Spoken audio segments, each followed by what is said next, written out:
బియ్యానికి 300. అమ్మా నీకు విషయం చెప్పాలంటే ఏడుపు వస్తుందమ్మా. ఏడవలసిన అవసరమే వచ్చిందిరా బాబ్జీ. ఇంట్లో నాన్న సంగీతంతో హింసిస్తున్నాడని చదువుకోవడానికి బీచ్కి వెళ్ళాను. అక్కడ వాచ్ పోయిందమ్మా. ఎల్లుండి నుంచి పరీక్షలు, కనీసం చేతికి సెకండ్ హ్యాండ్ వాచ్ అయినా ఉండాలిగా. ఓ 100 రూపాయలు బొమ్మా.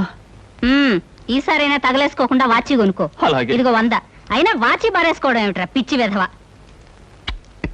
ఇదిగో పార్వతి, ఇందాక వీధిలోంచి వస్తుంటేను కొందరు పెద్ద మనుషులు కనిపించి త్యాగరాజోత్సవాల దగ్గరికి వస్తున్నాయి కదా, నా వంతు ఓ 500 రూపాయలు విరాళంగా ఏమని భైరవ రాగంలో బావురమన్నారే. 500? నేను ఇలాగే అన్నాను. మీరిస్తాను ఒప్పుకున్నారా? కుటుంబం బరువు బాధ్యతలు తెలిసిన వాడిని నేను ఎందుకు మాటిస్తానే. కావాలంటే 2 లేక 300 విరాళంగా ఇస్తాను. ఆ రోజు ఉచితంగా కచేరీ చేస్తానని మాటిచ్చాను. పైసా కూడా అడగం. మీ కచేరీ మాత్రం వద్దు బాబు అని దండం పెట్టుంటారు, అంతేనా? కమాచు రాగంలో కాళ్ళు చేతులు వెరక్కొడతాను. నా కచేరీ అంటే బొత్తిగా భక్తి శ్రద్ధలు లేవు. ఆఖరి మాటగా 200 రూపాయలు విరాళంగా ఇస్తాను అన్నానే. ఇవ్వకపోతే బాగుండదు, ఆ తర్వాత నీ ఇష్టం. త్యాగరాజ స్వామి నిన్ను ఆశీర్వదిస్తాడు. 3, 4, 5.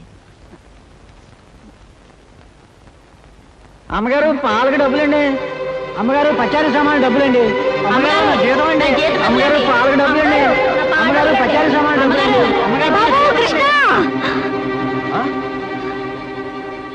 నా వల్ల కాదురా.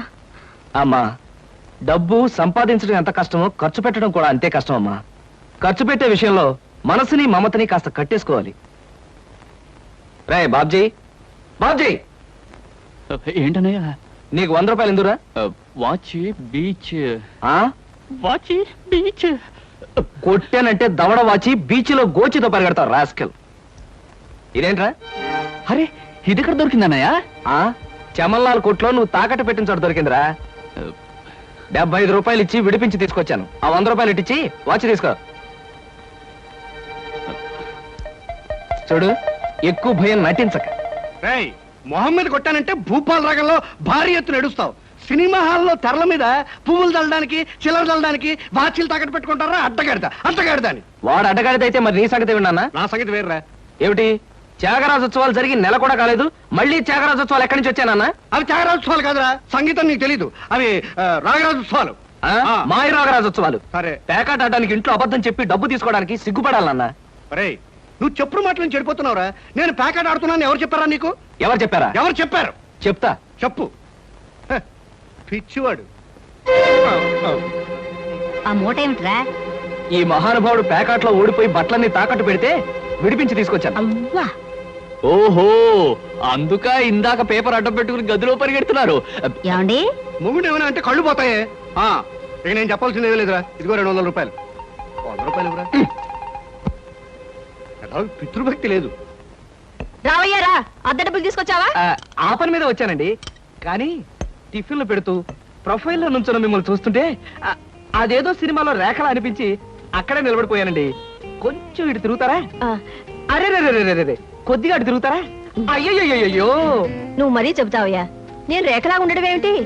ఆ అమ్మాయి నాకన్నా కొంచెం సన్నం అనుకుంటాను. సన్నం కాబట్టే మీ అంత అందంగా కనిపించదండి. చూసారా, మీరు అలా నవ్వుతూ ఉంటే మీ బొగ్గ మీద సొట్టలు బాబీ సినిమాలో డింపుల్ కపాడేలాగా అనిపిస్తున్నారండి. ఆ పిల్ల నాకన్నా 1-2 సంవత్సరాలు చిన్నదనుకుంటాను. చిన్నది కాబట్టే మీ అంత మెచ్యూరిటీ ఆవిడలో లేదు. పొరపాటున మీరు పెళ్లి చేసుకున్న హౌస్ వైఫ్ గా సెటిల్ అయ్యారు గాని మీరు గనక సినిమాలో చేరినట్లయితే ఆ శ్రీదేవి జయప్రద మీ ముందు ఎందుకు పనికొస్తారండి? అదేమిటయ్యా నుంచోనే మాట్లాడతావు? కూర్చో, టిఫిన్ తిందు గాని. దాందే ఉందండి. అస్సలు మీ ఫిగరు కలరు కాలేజ్ అమ్మాయిలు కూడా ఉండదండి. నువ్వు మరీ పొగిడేస్తున్నావు బాబు. ఇంకో దోశ వేసుకో. టిఫిన్ గా నన్ను పిలిచి దోసేసుకొని అతను పెడతానండి. అబ్బా, నీకెప్పుడు తిండి పిచ్చే. ఇంటికి వచ్చిన గెస్ట్ కు పెట్టాలి కదా. గెస్ట్ కి పెట్టి నాకు అభ్యంతరం లేదు, కానీ నాకు కూడా తగలే. తినండి. బాబు, నీకు హార్లిక్స్ కావాలా, బోన్విటా కావాలా? ఉల్లాసానికి ఆనందానికి వాడండి హార్లిక్స్. అయితే అదే తీసుకొస్తాను. ఏమండి, 1 మినిట్. వెనక నుంచి మీ మూమెంట్స్ చూస్తూ ఉంటే ఆ మూమెంట్ ఎలా ఉంటుందో ముందు నాకు చెప్పు, నేను తర్వాత దానికి చెప్తాను. అదేమిటండి అలా విసుక్కుంటారు? ఆ అబ్బాయి ఏదో సరదాగా మాట్లాడుతుంటే. ఏమండి, ఆయన ఇప్పుడే ఇలా విసుకుంటున్నారు, ఇక నేను అద్దె డబ్బులు ఇవ్వలేనన్నా అనుకోండి, ఇంకెంత విసుకుంటారు? ఆయన విసుకోకుండా నేను చూసుకుంటానుగా. మీరు ఊరుకోండి. చూడు బాబు, అద్దె ఈ నెలలో ఇవ్వలేకపోయినా వచ్చే నెలలో ఇద్దు గాని. థ్యాంక్స్ అండి. టిఫిన్ తిను. నా తిండి తింటూ నాతో అబద్ధం చెప్పకూడదు. నిజం చెప్పు, మా ఆవిడ శ్రీదేవి లాగా జయప్రదలా ఉందే? మీరు అడిగారు కాబట్టి నిజం చెప్తున్నానండి. మీరు మాత్రం ఈ పక్క నుంచి చూస్తే శత్రుఘ్న సిన్హా అలా ఉన్నారు. హైట్ విషయంలో కొంచెం తగ్గారు కాబట్టి రిషి కపూర్ గారి, పెరుగున్నట్టయితే అమితాబ్ బచ్చనే. అసలు మీ పర్సనాలిటీకి ఈవిడ్ని ఎలా పెళ్లి చేసుకున్నారండి? ఏమిటోనయ్యా, నా తలరాత నా కర్మ. నిజానికి అదృష్టం బాగుంటే ఈ రేఖలో శ్రీదేవిలో చేసుకోవాల్సిన వాళ్ళే కదా. ఫ్యూచర్ లో చేసుకోవచ్చేమో. Anyway best of luck. ఈ దశ కూడా వేసుకో. Thank you. ఏం మొహాట పడకు, పళ్ళు కూడా ఉన్నాయి. అలాగే. రేఖలు మృదువుగా మెత్తగా మలయమారుతరాగల్లా ఉన్నాయమ్మా. మీలాంటి సంగీత సాముద్రిక నిపుణులు నా చేతిని పొగడారంటే అది నాకు గర్వకారణమే. నాకు ఒళ్ళు మంటే కారణం. ఏమయ్యా శంకరయ్య, జాతకం చూస్తానని చెప్పి దాన్ని చెయ్యాలా పిసికేస్తావేంటి? రేఖలు కొట్టొచ్చినట్టు కనిపించాలంటే ముందులా పిసకాలయ్యా. సరే చూడు. ఆహా, నీ శృంగార రేఖ బంగారంలా మెరిసిపోతుందమ్మా. శృంగార రేఖ అలాంటి రేఖ చేతుల్లో ఉంటుందని నేను ఎక్కడ వినలేదే. అది నీ అజ్ఞానం. జ్యోత్సుల జోగేశ్వరరావు జాతక పుస్తకంలో దాని గురించి విపులంగా రాశారు. ఆయన ఎవరు? మా బాబాయ్. చూడండి. చూస్తాను. నీకు ధనరేఖ దివ్యంగా ఉందమ్మా. ఆయుష్య రేఖ అద్భుతం. సంతానం ఎంత ఉందండి? ఇద్దరు నేర్చుకో. వాళ్ళు కూడా కవల్. ఉమ్. జై విజయాన్ని నామకరణం అడ్వాన్స్ గా ఫిక్స్ చేసేసుకో. లేదా కాఫీ కాంబోజరాగా అన్నా కూడా బాగానే ఉంటుంది. చాలా సంతోషం అండి. సంతానం గురించి చెప్పిన మీకు నేనేమి ఇచ్చుకోగలను? నువ్వేమి ఇచ్చుకోనక్కర్లేదు. నా చెయ్యి కూడా చూశాక నేను ఇచ్చుకుని ఇద్దరు వాళ్ళని తీర్చుకుంటాను. నా చెయ్యి కూడా చూడవా. పుట్టుకుంటేనే తెలుస్తుంది ఇది నష్టజాతకం అని. రేఖలు చూసి చెప్పు. ధనరేఖ దరిద్రంగా ఉంది. ఆయుష్ రేఖ అధ్వానంగా ఉంది. సంతాన రేఖ శూన్యం. దానికేమో ఇద్దరు సంతానం అన్నావు, నాకు సంతాన రేఖ లేదంటున్నావు. ఏమిటిది? ఏం లేదని చెప్పడం నా సరదా అనుకున్నావు ఏంటయ్యా? ఇక్కడ లేదు లేదని చెప్పాను, అక్కడ ఉంది ఉందని చెప్పాను. అది కదయా, మీ ఇద్దరు మౌడు పెళ్ళాం. నాకు సంతాన రేఖ లేకుండా దానికి సంతానం ఎక్కడి నుంచి వస్తుంది? ఎక్కడి నుంచి వస్తుందో ఆవిడ చూసుకుంటుందయ్యా. అమ్మా సుందరమ్మ, నీవు జాతకం చెప్పినందుకు నాకు ఏదైనా ఇప్పించావంటే మరి నేను సెలవు తీసుకుంటానమ్మా. ఏమిటి పిచ్చేది కాదు గుడ్డు, తిక్కుమాలి జాతకం చెప్పడం నువ్వు. ఏమండి, ఎందుకు అరుస్తారు? పాపం ఆయన తప్పే ఉంది, ఉన్నట్టు చెప్పారు. శంకరం గారు, ఇవంతా ఉంచండి. సుపుత్ర ప్రాప్తిరస్తమ్మా, వెళ్ళొస్తాను. నమస్కారం అండి. వెళ్ళిరా.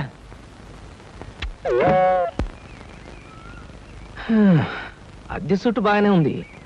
కాకపోతే ఆ అమ్మాయి దగ్గరికి ఆటోలోనూ టాక్సీలోనూ దిగితే బాగుండదే. ఏం చెయ్యాలి?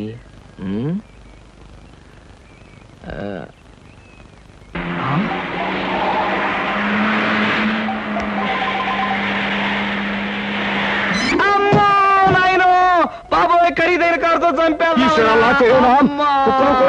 మనుషులు కూడా పడేసావా నాయన? సారీ బాబు, గాయలు ఎవరైనా దెబ్బలు ఎవరైనా తగిలాయా? పక్కటెముకలు, పత్తికి నెక్కిలు, వాటి పొజిషన్లు తప్ప ఎవరైనా అనుమానం ఉంది సార్. మీకేం అవలేదా? లేనాయనా, కాలేదు నాయనా. నా కాడే కుదుగా లేనాయనా. ఇప్పుడు బాగుంది. పట్టుకోండి. చేసుకోండి, ఏం పర్వాలేదు. నెమ్మది నెమ్మది ఇక్కడ కూర్చోండి. నేను కూర్చుంటాను, అదే వాటర్ సీటు. అమ్మా అమ్మా. అలాగే. అయ్యో అయ్యో అమ్మా. సార్, ఈ మంచులు తాగండి సార్ ముందు. అబ్బో ఏమొద్దు సార్. అమ్మో, ఏ హాస్పిటల్ అయినా తీసుకెళ్తాను, ఎంత బిల్ అయినా ఇచ్చుకుంటాను. సార్ దయచేసి నా మీద పోలీస్ కంప్లైంట్ మాత్రం పెట్టకండి సార్. అమ్మో పెట్టను కానీ ఒక సిగరెట్ ఇవ్వండి సార్. సిగరెట్ ఈ పెట్టి ఉంచుకోండి. అమ్మా thank you sir, thank you. అబ్బా సార్, ఇప్పుడు చెప్పండి సార్, ఏ హాస్పిటల్ మిమ్మల్ని తీసుకెళ్ళమంటారు, ఎంత తీసుకోమంటారు? అమ్మయ్యా, ఇప్పుడే తగ్గుతున్నట్టుంది. హాస్పిటల్కి ఏమీ అక్కర్లేదు కానీ నెహ్రూ పార్క్ దగ్గర నన్ను దించండి. నేను కారు దిగి 4 సార్లు ఇటు అటు తిరిగి బోన్స్ అవి సెట్ చేసుకుంటాను. చాలా థ్యాంక్స్ సార్, మీ అంత మంచి వాళ్ళని ఇంతవరకు నేను చూడలేదు సార్. ఇక ముందు చూడరు కూడా సార్. నెహ్రూ పార్క్ పోనివ్వండి. అలాగే సార్, పోనివ్వండి. జై నెహ్రూ పార్క్.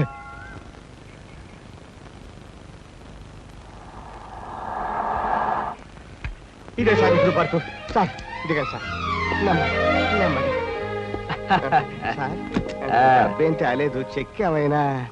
ఏం అక్కర్లేదు, నువ్వు వెళ్ళిపో. అబ్బా మీరు నిజంగా మంచివాళ్ళు సార్. సార్ మీరు వచ్చేంత వరకు ఉండమంటారా? వచ్చిన దారిలో వెళ్ళిపో అంతే. Okay okay. సాధారణంగా ఇలాంటి చిన్న చిన్న రెస్టారెంట్స్ రాను నేను. కాకపోతే ఇది మా చిన్ననాటి స్నేహితుడిది, వాడు ఫీల్ అవుతారు రాకపోతే. Excuse me sir. Hello mister James. Sorry sir, నా పేరు జేమ్స్ కాదు. ఫేస్ చూస్తే అలా అనిపించింది. మీ పర్ఫెక్ట్ రాలేదా? ఈ పూట రాలేదు సార్. రాస్కెల్, వాడికి బద్ధకం మరీ ఎక్కువ. చిన్నప్పుడు ఇలాగే స్కూల్ కూడా వచ్చాడు కాదు, ఇప్పుడు బిజినెస్ కూడా సరిగ్గా చూసుకోవట్లేదు అనమాట.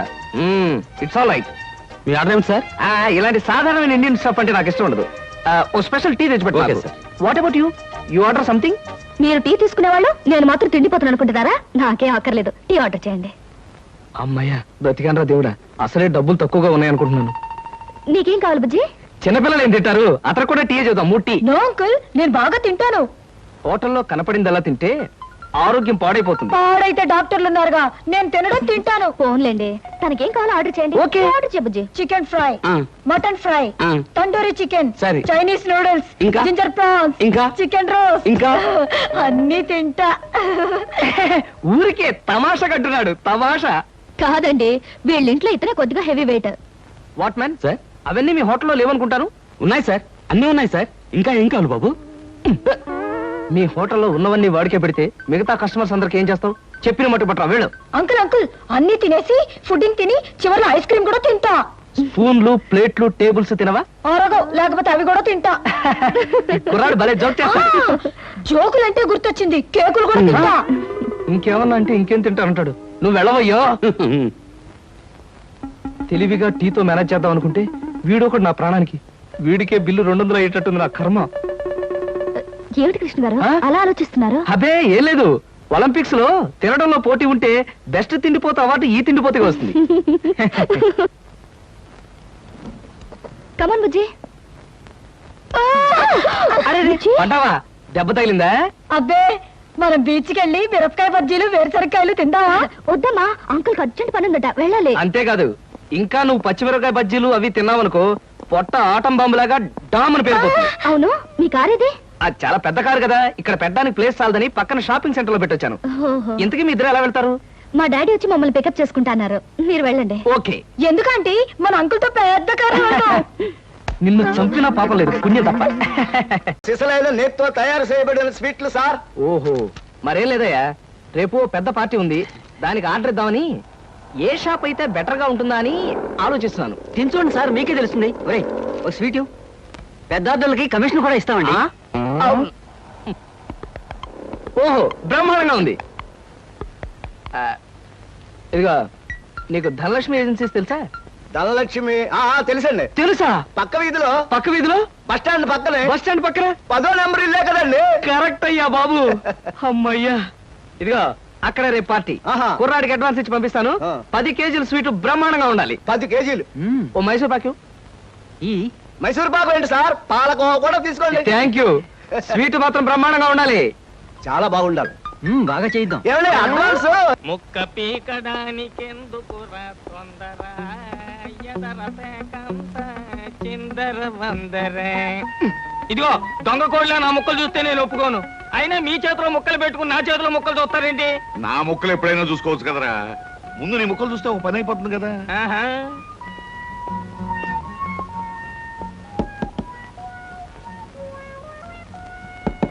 చో, జోకర్లు బెదురుతాయి. ఇదిగో బాబు, ధనలక్ష్మి ఏజెన్సీస్ ఆపరేటర్ గారు ఉండేది ఎక్కడ? వేసుకో ముక్క, చూపిస్తాను షో. షో తర్వాత చూపించవచ్చు కానీ ఆపరేటర్ గారు ఎక్కడ ఉన్నారు చెప్పవయ్యా. ఇదిగో ముక్క ఖర్చేయండి. ఏం ఖర్చు చేయడం ఏమిటో. మీలాంటి చెత్త మనుషులు పెట్టుకున్న ఆపరేటర్ ఎవరో గానీ త్వరలో ఆఫీస్ మూసేసి అర్జెంట్ గా పేకాట క్లబ్ పెట్టుకుంటాడు బాబు. పోనీ నువ్వు. లాభం లేదు. Yes, Dhanalakshmi agencies proprietor Koteswararao speaking. అవునవునవును, మీకు సరుకు పంపించాలి, కాకపోతే సేల్స్ మెన్ ప్రాబ్లం వల్ల వెంటనే పంపించలేకపోయాను. అలాగే త్వరలోనే పంపిస్తాను. ఓకే సార్, ఆపరేటర్ గారు మీరా? ఈ అవతారం చూసి బండో తరుకున్నాను, నన్ను క్షమించండి సార్. మన్నించండి, ఆట అయిపోయింది. వీరెవరు సార్, మీ అసిస్టెంట్ మేనేజరా? కాదయ్యా, వీడు నా ప్యూన్ గాడు. ఆహా. నేను ఇచ్చే జీతం డబ్బులు కాక కనీసం నా దగ్గర నెలకి ప్యాకెట్లో 200 రూపాయలైనా ఖర్చు చేస్తాడు. మీరు ప్రొపరైటర్ అయ్యుండి ఆఫ్టర్ ఆల్ ప్యూన్ తో ప్యాకెట్ ఏమిటి సార్? చూడవయ్యా, ఆఫీస్ టైమ్స్ అయిన తర్వాత ప్రొపరైటర్ ప్యూన్ అనే తేడా లేదయ్యా, అందరూ సమానమే. అవును, ఇంటర్వ్యూకి వచ్చినట్టున్నావు, నీ పేరేంటి? కృష్ణ సార్. ఇంటర్వ్యూకని పొద్దుననగా బయలుదేరి ఇప్పటికి చేరుకున్నాను సార్. మీరేమీ అనుకోనంటే ఒక్క మాట అడుగుతాను సార్. ఇంటర్వ్యూకని పిలిచిన అడ్రస్ లో గాంధీనగర్ పక్క, కమలా థియేటర్ వెనకాల, రాముల వారి గుడి ముందు అని అర్థం పర్థం లేని అడ్రస్ ఇచ్చారేమిటి సార్? చూడు కృష్ణ, నేను ఇవ్వాలనుకున్నది సేల్స్ మెన్ ఉద్యోగం. సేల్స్ మెన్ అనేవాడు ఊరంతా తిరగటం, ఎలాంటి అడ్రస్ అయినా పట్టుకోగలగటం మొదటి క్వాలిఫికేషన్. ఆ క్వాలిఫికేషన్ ఉన్నవాడే ఇక్కడికి రాగలడని అడ్రస్ అలా ఇచ్చాను. 8 మందికి గాను నువ్వు అక్కడ వచ్చావు కనుక ఫస్ట్ టెస్ట్ లో పాస్ అనేట్టు. Thank you sir, thank you very much. Second test ఏమిటి సార్? అచ్చు యంత్రాన్ని కనిపెట్టింది ఎవరయ్యా? అచ్చు యంత్రాన్ని జాన్ గ్యూటన్బర్గ్. కరెక్ట్. మొఘలాయి సామ్రాజ్యాన్ని స్థాపించింది ఎవరు? బాబరు. Correct correct. జపాన్ కరెన్సీని ఏమంటారు? యం. కరెక్ట్. సార్ మీరు అడిగిన ఒక్క ప్రశ్నకి నాకు సమాధానం తెలియదు. మీ ప్యూన్కి అన్నీ తెలుసు. నాకంటే అతనే బెటర్ అనుకుంటాను మీ సేల్స్ మెన్ ఉద్యోగానికి. నేను వేసిన అక్కర్లేని ప్రశ్నలకు జవాబులు తెలుసు కనుకే వీడు జవాన్ పోస్ట్ లో ఉన్నాడు. ఇలాంటి ప్రశ్నలకు జవాబులు తెలియకపోవడమే సేల్స్ మెన్ క్వాలిఫికేషన్. కనుక నువ్వు 2వ టెస్ట్ లో కూడా పాస్ అయ్యావు. ఇక 3వ క్వాలిఫికేషన్ ఏమిటంటే మన సరుకుల గురించి అబద్ధాలు చెప్పడం. ఏది ఒక్క అబద్ధం గబుక్కుని చెప్పు. మీరు భలే అందంగా ఉంటారు సార్. అసలేవయ్యా, నా గురించి కాదు, నేను అడిగేది అబద్ధాన్ని గురించి. నేను ఇంత ముందు చెప్పింది అబద్ధమే sir. Correct correct correct. You are appointed as the sales men. రేపే వచ్చి డ్యూటీలో జాయిన్ గా. Thank you sir. Come in. Good morning sir. Good morning. Potharaju.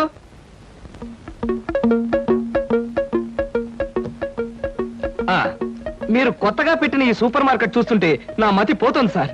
అసలు మీ సూపర్ మార్కెట్ దెబ్బకి సిటీలో ఉన్న సూపర్ మార్కెట్లని ఫ్యాట్. Thank you. By the way, నా పేరు Krishna, Dhanalakshmi agencies sales representative ని. Glad to meet you. Very nice to meet you sir. వీడు మా బాయ్. అదే పోతరాజు, నా పర్సనల్ అసిస్టెంట్. మీరు వచ్చినందుకు నాకు చాలా సంతోషం. రండి కూర్చోండి. Thank you.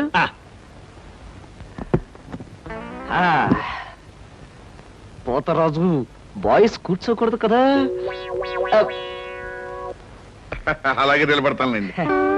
సార్ మా ప్రోడక్ట్స్ అన్ని